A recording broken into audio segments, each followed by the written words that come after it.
L'objectiu és reciclar tot el que utilitzem i és generar residu zero.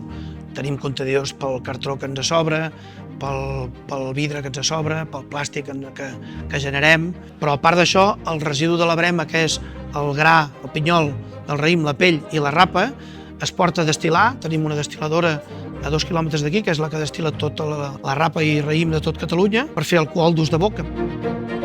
Optimitzem tots els recursos d'aigua, però n'hem d'utilitzar per netejar, bàsicament. La depuradora que tenim és una depuradora ecològica que funciona a base d'herba, que s'alimenta d'aquesta matèria orgànica.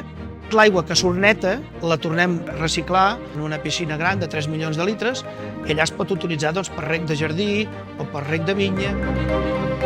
Els nostres envasos no contenen plàstic i són 100% biodegradables. Vam arribar a un acord amb una granja de cabres, una formatgeria, i ens quedem tot el seu xerigot. I això el que permet amb els garrins és allargar-los la lactació, és un hidratant, és un aliment àcid.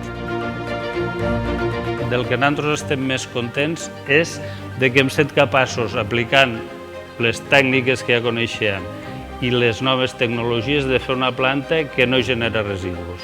Si ens ve l'olida una mica bruta en la fulla, aquella fulla la compostem i la tornem a les finques. Però l'oli no representa més del 20% del producte. L'altre 80%, que seria un subproducte, nosaltres el compostem i el tornem a les finques. Al final és matèria orgànica. De la part de l'oli, de la part dels fondos dels dipòsits, fem sabó.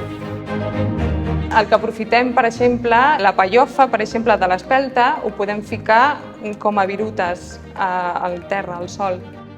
Tots els residus orgànics en fem una pila i els compostem. Amb la resta el que fem és picar-ho amb una màquina que ho tritura al camp i ho tornem a incorporar a dintre directament, sense compostar-ho.